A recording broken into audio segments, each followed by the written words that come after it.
All right. Well, with that, let's jump into the first call if we can, and go ahead and talk to Darius in California. Yeah. Yeah. All right, Darius. What is on your mind today? Oh, hello. I didn't realize I was going to be the first call, so this is pretty exciting. Hey, excited to talk to you. So I'm kind of going through something pretty intense at the moment. The intense being my great-grandmother passed away. It's pretty much a big, heavy thing going on with the family. Services on Friday.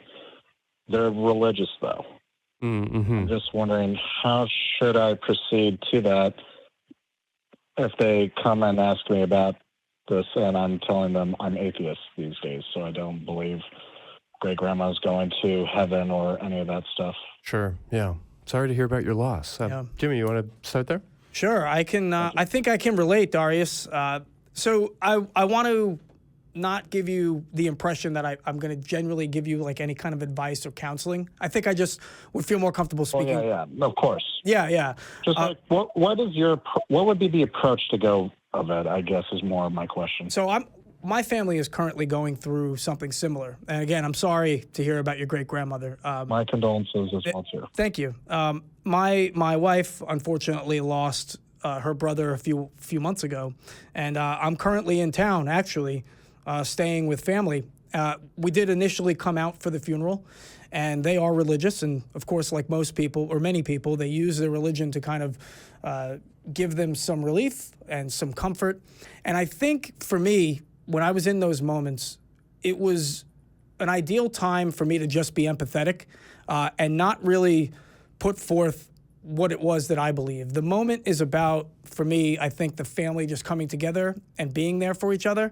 And it's really not the time for, I believe this and I don't believe that. I think just being a shoulder to cry on or an ear to listen to and give them their moment to kind of get through what they have to get through is more important than ideological differences. There's another time and another place for that. And I try to remember that. So I hope that is helpful. Yeah, I definitely think it's fair to say that you don't need to use this as like your mission field. Like you don't need to recruit anybody at the funeral. But I also want to acknowledge that it might be very uncomfortable for you to be in sort of a religious space or to be talking about some of these religious ideals. What is the kind of weight for you when some of these topics come up? How triggering, how upsetting is that for your own nervous system, Darius? Darius. Excuse me. No, that's fine. I guess if anything, it's just this whole notion that now that since I've become atheist, a lot of these ideas seem to be just like, no, this isn't what's going to happen with her. She's not going to see a beautiful paradise. If anything, she's nothing. But yeah, I do agree that my approach would be just to keep silent about it and just to be more just for everybody. But I think what triggers me is just like this whole thing that everybody is thinking this is what's going to happen. And then if I tell them and if they ask me about that, I try to be honest and I try to be true to myself too. Sure. Yeah. And I don't want, of course, and I have like family, even a brother who's pretty religious, it's spiritual. Mm-hmm. So he definitely is one of those cases. I feel like that's going to be damaging for him if I tell him I'm atheist. Sure.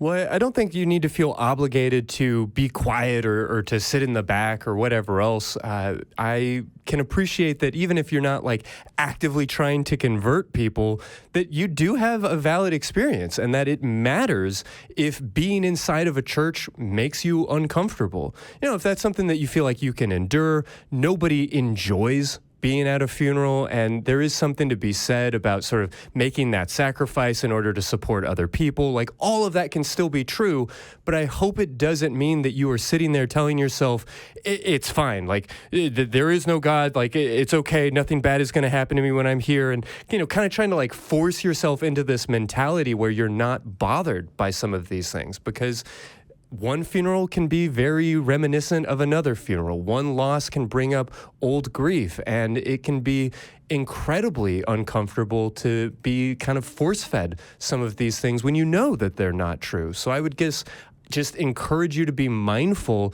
of your own experiences here and how painful some of this stuff can be, even if it seems on the surface like everything is fine. This shouldn't be a big deal. Is that all fair to say? Yeah, no, definitely.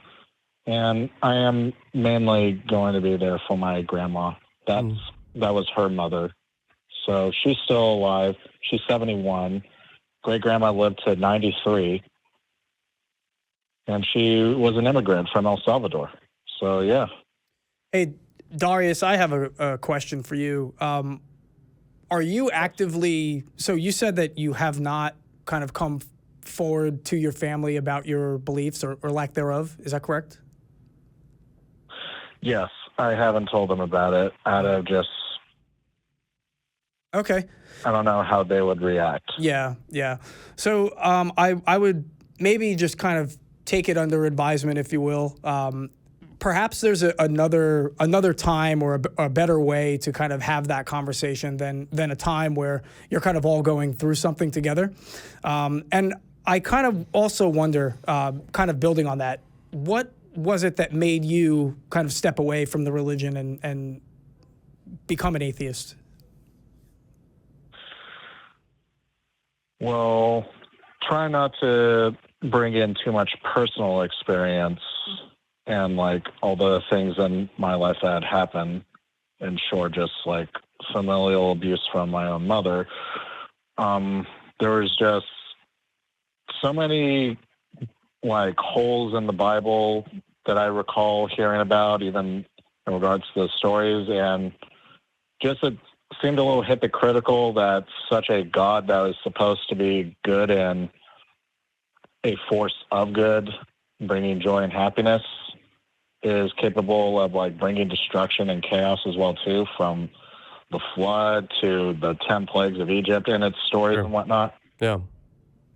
Yeah, I'd like to ask that question whenever I get to talk to somebody who was formerly a theist and became an atheist. I think it's kind of important for people like you who are willing to have discussions about this to maybe put your ideas out there and talk about what made you change your mind. So I appreciate you sharing that, and I hope that what Christy and I had to say was a little bit helpful. Sure. And I'm really sorry for what you're going through. Definitely. Yeah. And thank you very much for your condolences, everybody. Hey, take good care of yourself and your family. I'm sure that this is not an easy time. I'm glad that you're able to kind of ask some of these questions, and just know that nothing that you do has to be perfect, has to be done right, especially while people are mourning, when emotions are high. We're all just doing our best to do our best. And so we definitely wish you well, and thanks so much for calling.